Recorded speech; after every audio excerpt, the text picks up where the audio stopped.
Hey, welcome everybody to a new series of our Unshakeable Entrepreneur Live Show. And today I have a special guest, Lars-Thorsten Sudmann. I know for years. And if you can remember Atari computers, you know, these small home computers, which I don't know how many years they've been available. Yeah, Lars-Thorsten started with Atari computers, started developing, learning programming, and then founded his first company where he worked for big corporates, Daimler, Volkswagen, Audi, and implemented social intranets for them.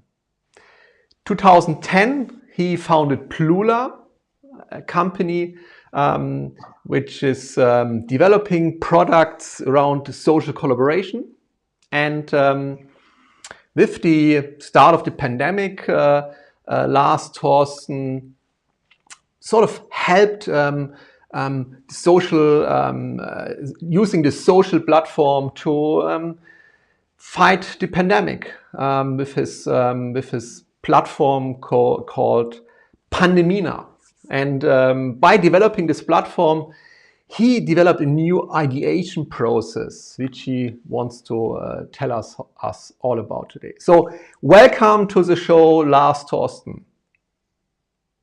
Hi, Sebastian. Nice to meet you in this live stream. So hi also to all the guys out in the internet. And thanks for the short introduction from your side. And when I go into my mind with the Atari computer stuff, it was 1985 when it was started, so really early. It's a long time ago.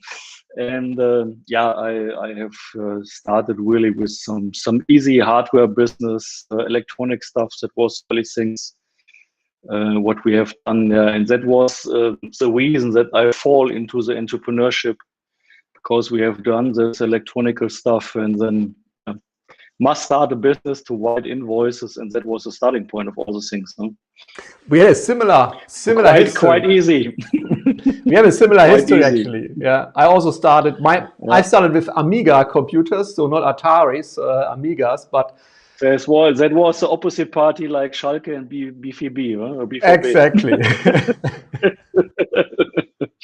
Exactly. Yeah, but that was from my side the starting point, and then we grew into the internet business, websites, internet service providing, email, and all this stuff. What happens in the 1990s?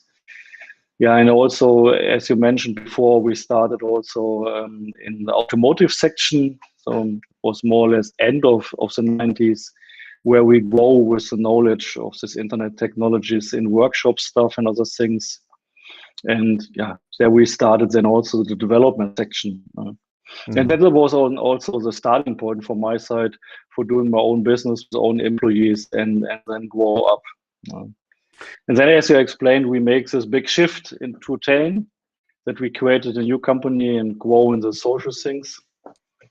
So that was also a big shift from my side, because that was a year where a big client dropped us out.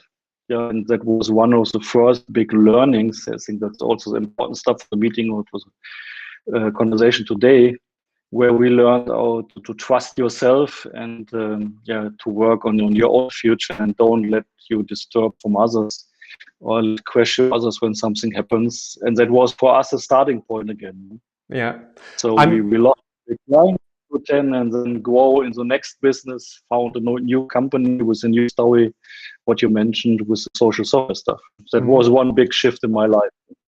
Before we come to this new development, let's go back to the situation when you started Plula, where you made your first shift. Because I mean, many of our listeners, they are probably in a similar situation, that they have one big client, you know, or maybe two big clients, and they're putting all their effort into this relationship and providing fantastic service. But then for many reasons, sometimes, I mean, often not in their control, they lose this client.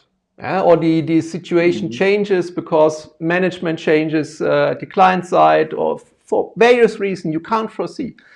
And then then you have the situation that you, you suddenly find yourself out of projects, out of work, and there you need skills. You need special skills, mental toughness. You need to be able to see new opportunities on the market. Yeah? Often you're so focused on what you're doing, and then you neglect the market, and you don't develop. How was it for you? I mean, what did you feel when this big client told you, "Oh, we can't work with you anymore"? And what did you do at this point? Let me explain it, Sebastian. So from our side, it was more or less falling from a high level to the ground. So typical scenario. So we were aware of these risks. We haven't calculated that this risk really take into a problem or jumped into a problem. But then when it happens, for me, it was a situation that you think about, you want to shut down your business or whatever, or how you want to go forward. It was also the year where my son was born, and all other things happened where you must think about it. Okay, how you go forward, how to cover the situation. You take out the rest of the money, or what you do, or what you want to do. But then one interesting thing happened, and I think that was one of the biggest experiences from my side.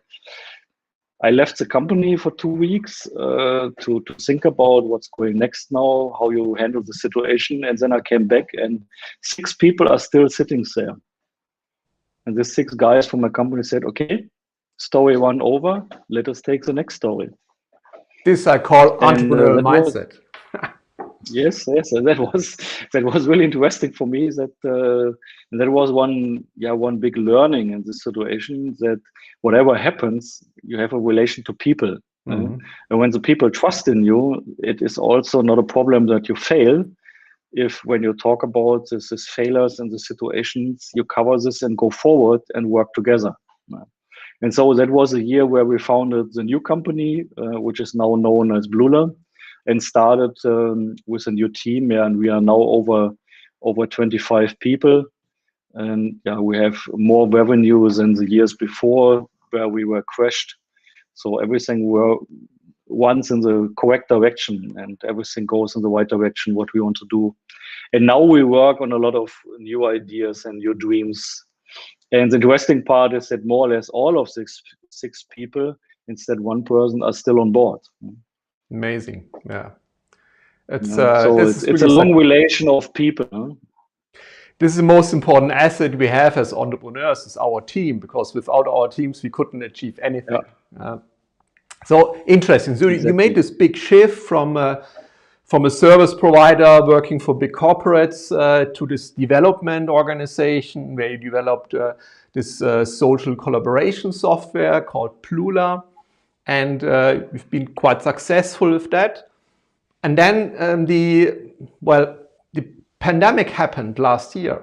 How did it work for you, this situation? I mean, what impact did it have? So for me, it was quite interesting, because it was not the first time where big things happened, which will be a big risk for you, or will crash your business. So as I mentioned it before, it happens in 2010. It was also another happening 2015 where something goes wrong. And now in 2020, the COVID virus came to Germany, but we took control about the situation. So we thought about all the possibilities, what could happen. And then I have seen on a lot of other companies that they decided to send the employees at home to the home business or home office, and also let them work only for 30 or 50% of the working hours. And I make the opposite decision. I say, when I now send all employees to his home, and maybe let them only work for 10 or 20% and give them this German Kurzarbeitergeld stuff, then they will see his own walls the whole day without any reason what they want to do and why they live and all these things. And then I decided for my side, if I would do this, that would not be the right way for me to interact with people. And then I decided, okay, speak with a bank, get some money to have this time frame or cover this time frame, and then think about what you will do with your employees, because if there is no one from outside who give you work or give you a reason to work, then we have now the right time to work on stuff what never happened before, where were no time. So, and in this start in April last year, we decided to think about how we can cover all the guys from the company who have nothing to do for the moment. And then we created this ideation team. So we named it internally and said, okay, now is the right time to search for stuff what we could develop or solve with our solution where people have challenges or pain points. And based on this, I make also a big shift in the way how we work together, because I think it's especially when you work as an entrepreneur and came from technology, many times you do everything. Yeah, you work on the operating systems, you develop stuff, whatever. And this brings you many times to the situation that your colleague says, okay, if the chief or however you will be named will do this technology stuff, let him do it, and then I can wait. And many times this produces then a 20-hour or 12-hour working day and use a lot of resources from your side. Yeah, and based with this ideation team, with this ideation approach, I changed this mindset without knowing it and started a collaborative working team or working camp where all employees of the company, it could be developers, could be marketing. It's also a finance guy who is normally make all the financing stuff, which is not a really creative part in our company. But all of them started to do market research, work on ideas, scribble user interfaces and all the things. And that was a big shift from my side that I've seen, okay, now you have 15 additional people, which are normally not on the productive side as a developer or something else, which can now start creating products. And this also brought up the shift in our company from a service development, product-oriented company to a only product-oriented company, because then all employees work on our story. And this leads up, as you mentioned before, with this Pandemia software. It was about October last year that we have some relation to some health authorities based at from one colleague. Wife is working in the government departments of health authorities, that our idea came up, okay, how can we help in the pandemic time? And then we created this idea of Pandemia, used our technology. That's the stuff which is currently on the website, brought up a new software solution in only 8 to 12 weeks over Christmas, and created more or less in 3 months a complete collaboration solution for health authorities to manage this pandemic time, to interact with the citizens, to send SMS and other stuff, to handle tests, to handle vaccination meetings and all the things what's around this. What you read the whole day in the public newspaper, we worked together with this company to build in such a short time frame a product. We are now in the next step for the next product. So we finished this around February, brought it in a few health authorities, and we're now on the next step from our company.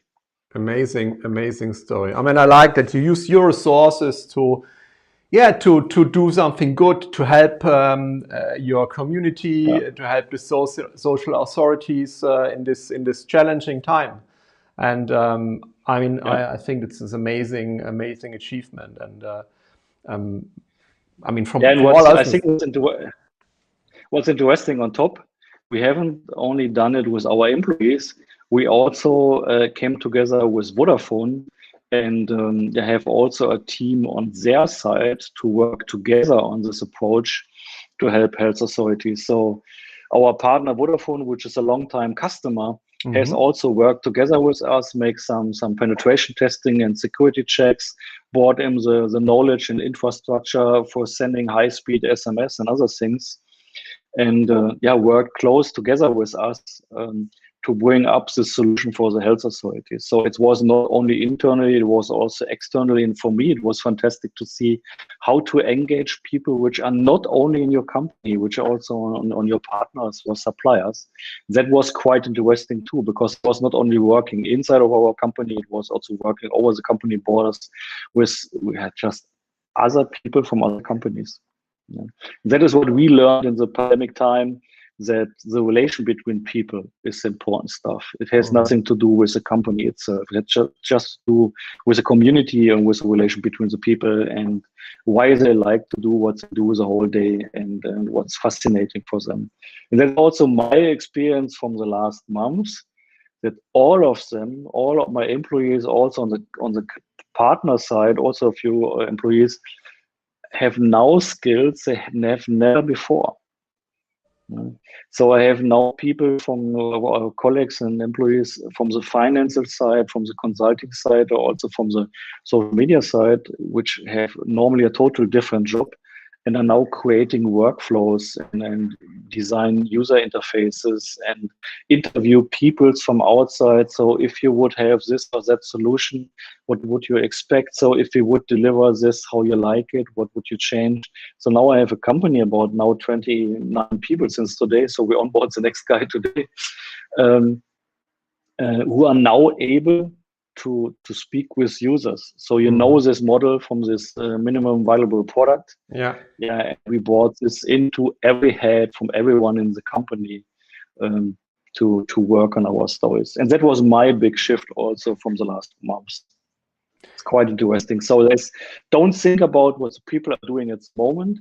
Think about what they will be able to do with the right engagement. So you really use the crisis as an opportunity to grow the skills of your team, and to also grow your skills as an entrepreneur. And this is the important thing. I mean, we all face crises in our life, but we should never waste a crisis. It's always such an important learning experience for us to become better entrepreneurs and better people. You have a very interesting slogan, less clicks, more life. What do you mean by that?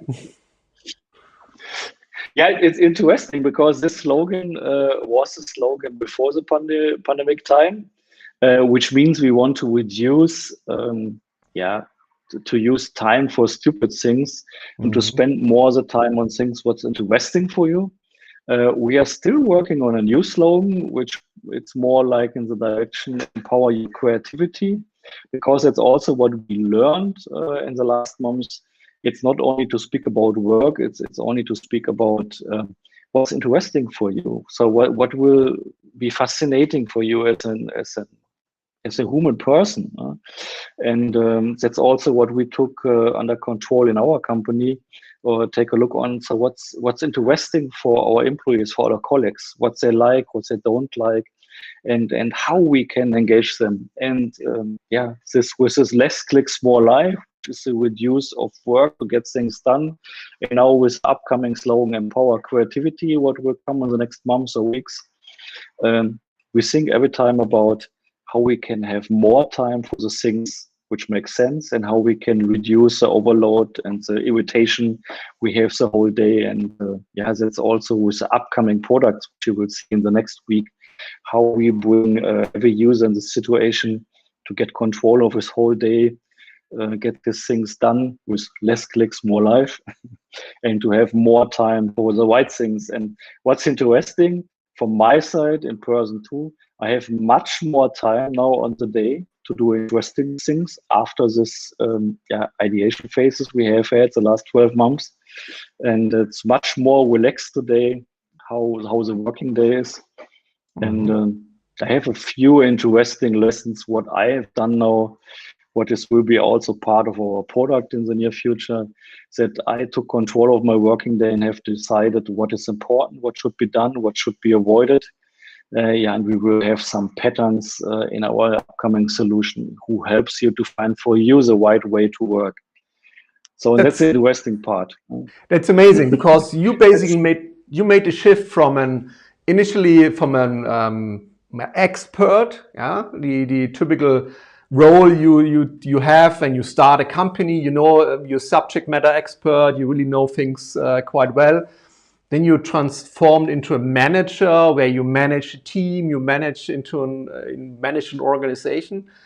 But now, interestingly, through this pandemic, and this is a very interesting development, you move to become a business owner, you know, who not working in the organization, works on the organization. And this is a very important shift, because only when we work on the organization, we can grow the organization. Yeah, we can develop it, because otherwise it's only we are the limiting factor. You know, when we control everything, when we are involved in every process, then we are the chokehold of the business. You know, the business can't develop because everything depends on us. And yes, we are also humans. I mean, you won't believe it, but entrepreneurs are also humans. We have flaws, we have bad days, and this is not good for the company. But when we basically fire ourselves for the daily operation, you know, when we put ourselves on the outside of the organization, then the organization can develop, then the organization can grow, and we can make strategic decisions. We can look what our clients, how they receive our services, and we can provide much more value to our organization than when we are inside and doing everything on our own. So congratulations for this shift and for this development. And as I always say, every crisis has a good side, you know, and for you it definitely worked out. Exactly. Yeah, well, what I can really say is that every time when you have a crisis, you make the biggest steps. So from my side, I like more the times when you have these big shifts and these big changes than when business flows and works on its own. And yeah, what's also interesting, what was more or less a failure from my side in the past, which we now corrected last year, that in many times you were running, all your colleagues were working the whole day. Sometimes you lost the connection to your employees, so you were far in the future. That is exactly that we changed, and now I come to the situation that my employees are pushing me. So like now you can go a little bit faster. So we're just behind you. So go forward, please. So let us go to new countries, new lands, new opportunities, whatever. And that is one thing what I think is really important for every entrepreneur. Not be too fast, not be too lazy, stand still, and use your team to push yourself.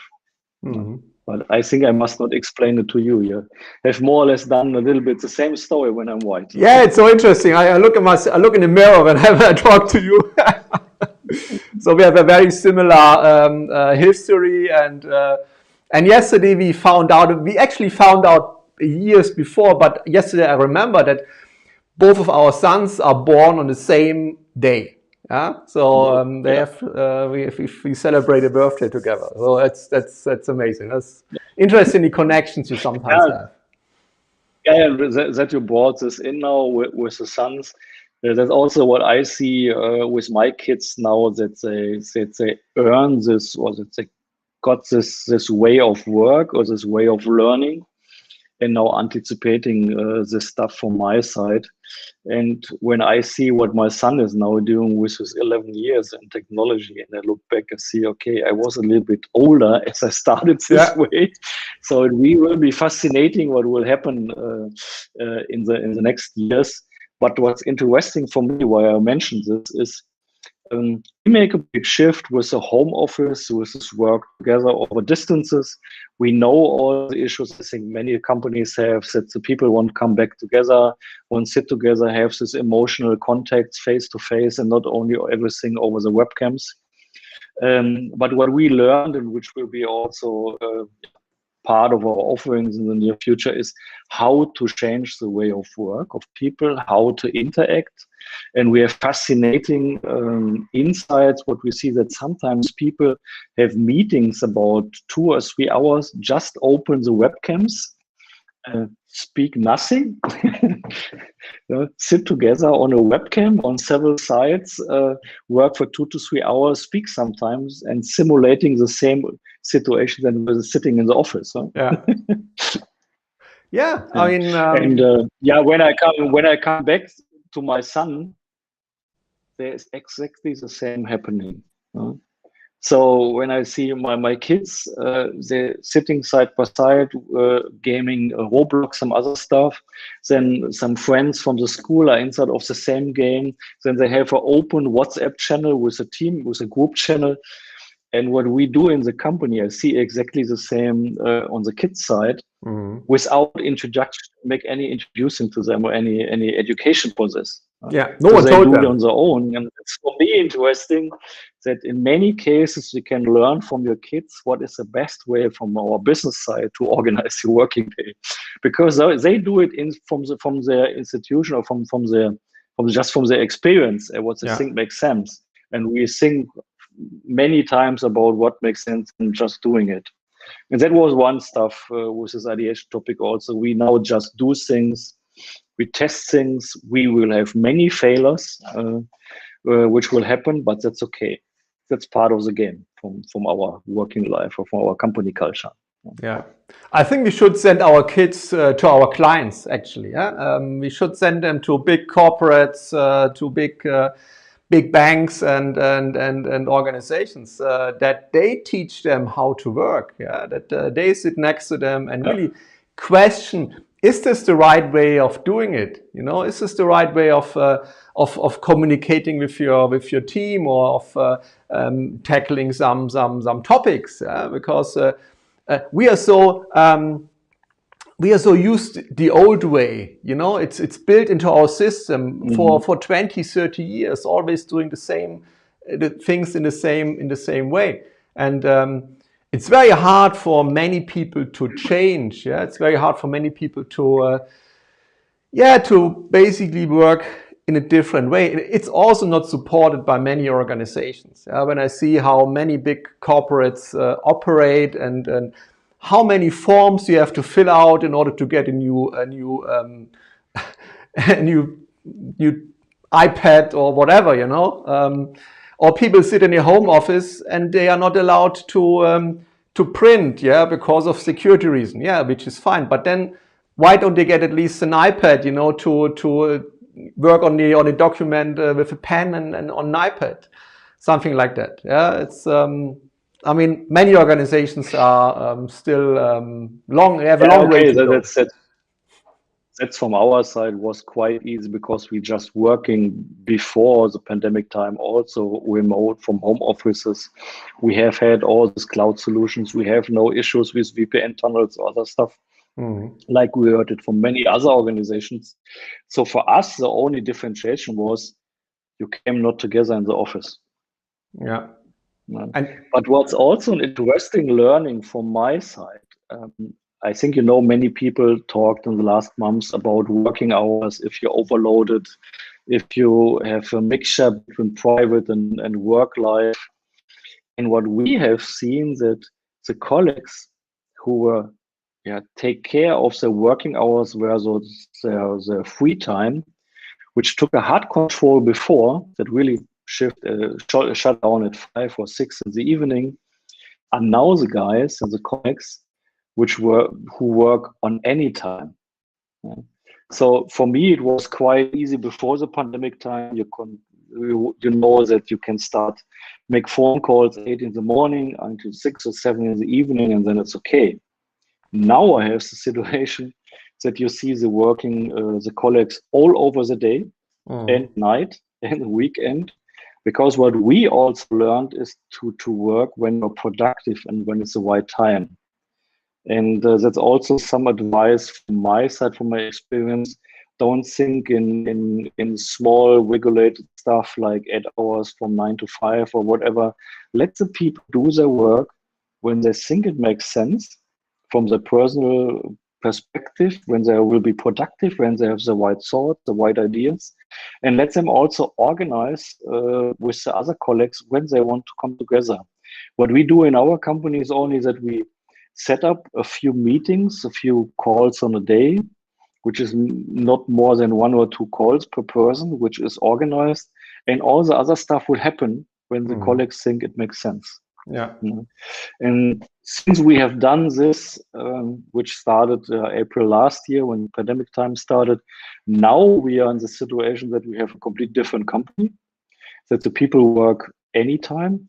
could be also 4 in the night. It was quite interesting to see this in many cases, which is really based on the situation on the side where the people are working. Right? So you must know we have employees or colleagues working in Sarajevo and Bosnia, where things are much harder than here in Germany. They have lockdowns, there's restrictions to go out. We have one woman in our company is working out of Istanbul, Turkey. Totally different situation. So what is allowed, what not, what she can do or not. Then we have another colleague who's working from Spain, from Cartagena. So I think you know what's happening in the South European countries like Italy and Spain. So we speak about 100, 150 infected people per 100,000 citizens over the last 7 days. They speak about 1,000. So have total restrictions that you cannot change the city. And with all this different situation, it is important that the people can work based on the environment when it makes sense, when they will be productive. So, and now we are in a situation that what I get back from my colleagues, they like it because they can organize it in the way that it is family friendly. So when they want to go to the beach because it's a sunny day and they can organize it based on their scheduled meetings, they go out to the beach with their daughter or son or whatever. When they want to work for 20 hours because they're really productive, they have a flow, then they work for 20 hours and no one will block them. Say, okay, after 6 hours, okay, now go home or whatever.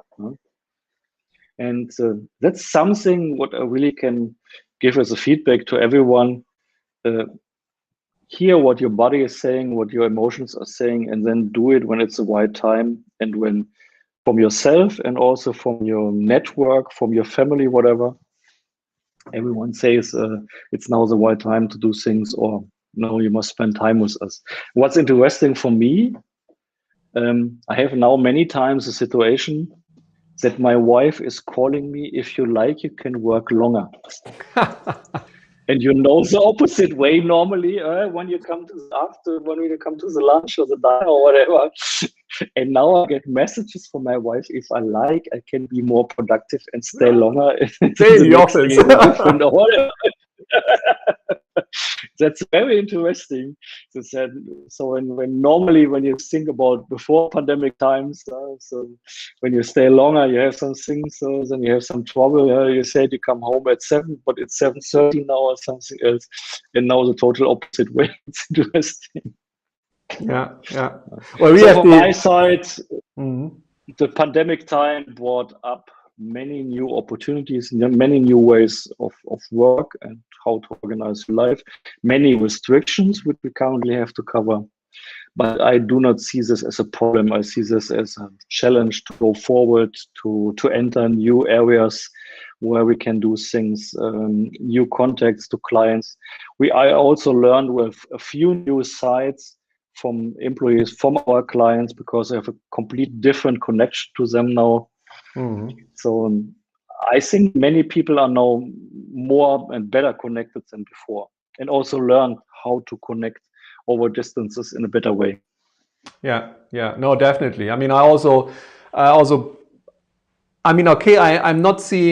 hardly see friends anymore in real because of the social distancing, but I have more contacts to other friends I haven't had contact in the past, because of Zoom and all this technology, and you stay in touch. I think now you have the situation that many times you think, okay, I should call him. Now is the right time to speak with him, or maybe you think about some school friends, whatever. It's now the right time. Exactly. So what I learned now is you take more care of the relations to people. Yeah. And, don't forget the human side. You don't take things for granted anymore. Yeah, I always say, hey, I mean, looking back, how great our lives are. I mean, the things we are able to see, the destinations we travel to, and even small things like going for a coffee, sitting outside. Things we normally took for granted. Now it's something. Now we realize how important those things are and how valuable these are. Also the small things, And this is my learning from this pandemic. That I'm even more grateful than I was before. that I really appreciate small things as well. And I'm looking forward again to meet friends and to travel and to go skiing. I mean, last week we canceled our skiing holiday, which is supposed to happen next week. Yeah, such is life, but we are ready. Yeah, we'll see what happens. Yeah. But what's now interesting for me, because we're in a live session, so for me it would be interesting what others now would think about the current time and what challenges they have. Please use the comment. Send us your questions. I mean, Antonia commented that your ideation process is a very innovative and smart approach. So thanks a lot for that, Antonia. And for anyone else visiting us, please submit questions and comments. We are here to interact also with you. In the meantime, was there, I mean, looking back at your history of being an entrepreneur, was there one thing, just one thing you would see as an important element for you becoming the entrepreneur you are right now? Yeah, so we had interviews in the past. Chris, for example, he said his curiosity, even as a child, he was dismantling everything and playing around and looking into things. This was one of the drivers for him to become a successful entrepreneur. You, looking back, what would you think was one thing? Yeah, for me, it was, so when you mentioned this, so there was not a real situation that I said, okay, now to become an entrepreneur. It was more the opposite way that my mom asked me, so is it not better to work in a big company to get some experiences before you employ yourself? And I ask only why. Yeah. It's wasted time. Just do it now. So from this side, I have no real shift where I would say that was the time which brought me into an entrepreneurship. It was just from the beginning. So, and for me, it also not feels like an entrepreneurship from the business perspective. For me, it's just a big journey in my life. So, and I like to enter new things. It's a question how to explain it in English. So in Germany would say they will neugierig. So you want to see new things, you want to have new experiences. Curiosity as well. See what happening. And I think what I read from Jill Ford, what is the biggest tip or advice? Oh, it's a bit too big. I read it. So he asked, what would be your biggest tip or advice you would give to new entrepreneurs, or people who want to think about becoming one? Yeah, for me, it's an aggregation. So the first tip is don't think about all the problems. Problems will come and problems will go. Things will happen, good and bad. That's time of the journey of the story. And do not waste your time on things which go wrong. Work more on the things which are interesting for you and go forward. And it will happen many times when you start your entrepreneurship or when you make your own business or whatever, things will go wrong. And we will learn on this. So that's not a failure. Like when things go wrong, now we will not be able to do it anymore. No, it's accept other way of life or way how it goes. You learn from this, and for the future, you protect yourself that this not happens again. Yeah. And exactly. It will, every time something will happen, which is not a nice thing, which will produce problems, but let it be, go forward, take control of this, handle this, and also do it together. If you have not only a one-man company, if you have a company with colleagues, do it together. Then it's much, much easier to handle things. And that's also part of what I explained before with this ideation camp. That is the exact learning. If you know if you have some problems and you know that not the solution or the right way to solve it, speak with others, let inspire yourself from them or let them solve the problem, and that's it. So you really use the network and the connection of people. And trust. And when you're open and trust, build trust in both directions. That's really important. So when you give trust to your employees or to your colleagues, you will get it back. Yeah. That's quite easy. Trust is very important. Sometimes things goes wrong. And sometimes you have an employee which is not fitting into the company or the company culture or will not fit anymore. That's normal, because that's my understanding that everyone from us is on a journey, and I have not the permanent booking on a person that he will stay the next 20 years in the company. I have the chance to work for which time, however, with someone and learn from him. When he will leave the company because he has a different story for his life, let him go. That's his own decision and it's his own right to do it. Because when you go this way, and that happens a few times, sometimes people come back. Yeah, you always this happens several times in the company. Yeah. This happens also several times in our life from the company, that a few employees which go out because they thought on the outside something would be better, come back after 1, 2, 3 years and said, okay, now learned why I should work in this company. Yeah. That's normal. That's part of our life. Exactly. Yeah. And things change. I mean, we change, the situation changed. I mean, one thing we learned in the last year is that change is imminent. Yeah, that is everywhere, and that we need to deal with it. And the ones who deal with change in the right way, those are the ones who are successful and will be successful in the future. Yeah. Yeah. So very interesting story. So after, so where do you see yourself in 5, 10 years? Do you have a vision for Plula and your organization? Yeah, we have two different top stories in our company. The one way is that, or the one topic is that the company will grow, and we will have new colleagues, and these colleagues must interact or will interact with the current colleagues. So, and what I have done now with this 28 people will then happen with maybe 100, 200, 500 other employees.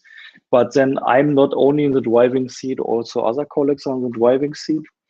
So, and what we have done in the last year was the basics, that this is possible. Of course, now I have a lot of people who are able to, put other people on their journey or let them go their journey. And the other topic is that based on the situation, what we learned now and what we put now in our product, that we will use all these experiences, and what will happen in the next months and years will be also leading in our product as a story. So what we have done internally, we will also use externally.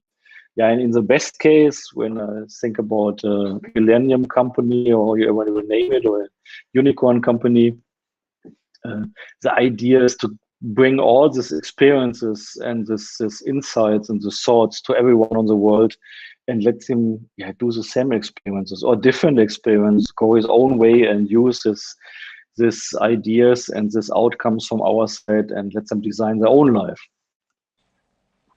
So I like you thinking big. You know, I heard this word unicorn, and so we have to have a look out for plula.com in the future, and really watch this company to see where it's going. Yeah. Great. So when you ask myself, we have a few plans and a few ideas about goals, but I'm not in the way like, okay, I will earn whatever $1 trillion in 5 or 10 years. We just say the journey is the way. And when you think in this way and you design your journey, then the money comes automatically. Exactly. When you provide business. But always say, when you provide value to your customers, then you will also be remunerated, and you will make the income and the money. But it's wrong many entrepreneurs, when they start, they go for the money, you know, they all want to become rich, you know, and this is the wrong approach. This is doomed to fail, you know. It's important to create value. I would also add something, not putting the value only to the customers, to the users, put it also to your employees. Yeah. Give your employees the value while they work with you, because then they will be able to create value and think in valuable products also for the clients. That is really important. Exactly. Because at the end of the day, and that is exactly the change what was happening in the pandemic time, you can only be successful when you work as a team. And this will be also changing teams from time to time. And when you have this under control, that you can organize your team and your company in many different ways and iterations, then you will grow.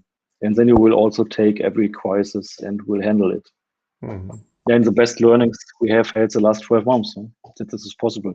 Exactly. Yeah. So as hard as pandemic is, as grateful we can be to be able to grow and to be able to change our life and our companies to the better, and to really learn from that. So, well, thank you so much for this very interesting conversation. We had a few questions, so if there are more coming in, it will be available on LinkedIn, on YouTube, on Facebook, so people can comment on this stream. Lars-Thorsten is obviously happy to answer your comments. Yes, of course. And as we learn, people they work whenever they want, so they also will watch this video whenever they want, and not only when we have time to talk. So feel free to send us your comments. Feel free to ask questions. We will also post the link to pluda.com that you can check this out. And yeah, I mean, what I also want to share is we are building up a community of unshakable entrepreneurs. So we will put a link into the comments as well.